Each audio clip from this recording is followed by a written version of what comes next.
Hello అండి, welcome to easy cooks. ఈరోజు మనము బనానా అండ్ పిస్తాతో ఈజీగా ఐస్ క్రీమ్ చేస్తున్నాను.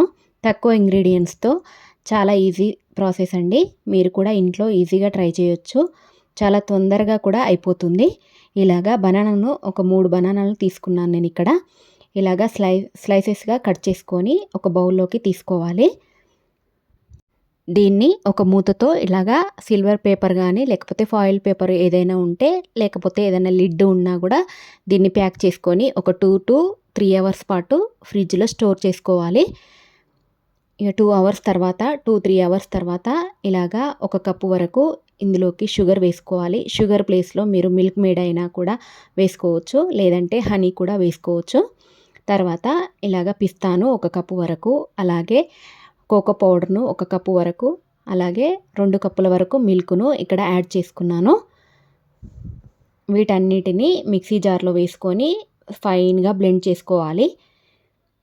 ఇలాగా అన్నింటినీ వేసుకొని ఫైన్ పేస్ట్ లాగా బ్లెండ్ చేసుకోవాలి. అన్నీ స్మూత్ పేస్ట్లా అయిపోవాలి. ఇలాగా ఈ కన్సిస్టెన్సీలో ఉంటే సరిపోతుంది. ఇప్పుడు ఇలాగా చేసుకున్న మిశ్రమాన్ని అంతటిని ఇప్పుడు మళ్ళీ బౌల్లోకి తీసుకొని ఇలాగా ఒకసారి ట్యాప్ చేసుకొని మళ్ళీ సిల్వర్ పేపర్తో ఇలాగా కవర్ చేసుకొని 2-3 అవర్స్ పాటు మళ్ళీ ఫ్రిడ్జ్లో స్టోర్ చేసుకోవాలి. ఇలాగా గ్యాప్ లేకుండా చేసుకోవాలి. ఇలాగా ఫ్రిడ్జ్లో ఒక 2-3 అవర్స్ పాటు ఫ్రిడ్జ్లో పెట్టుకున్న తర్వాత ఐస్ క్రీమ్ రెడీ అయిపోయినట్టే.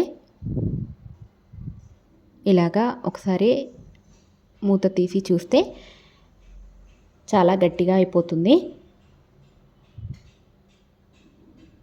ఈ కన్సిస్టెన్సీలో ఉన్నప్పుడు ఇప్పుడు మనము డార్క్ చాక్లెట్ కానీ ఏదైనా డైరీ మిల్క్ చాక్లెట్ కానీ ఏదైనా వేసుకోవచ్చు. మీ దగ్గర ఏది ఉంటే అది వేసుకోండి చాక్లెట్. ఇప్పుడు మనము సర్వింగ్ బౌల్లోకి తీసుకుందాము. ఇలాగా సర్వ్ చేసుకుంటే ఐస్ క్రీమ్ రెడీ అయిపోయినట్టే.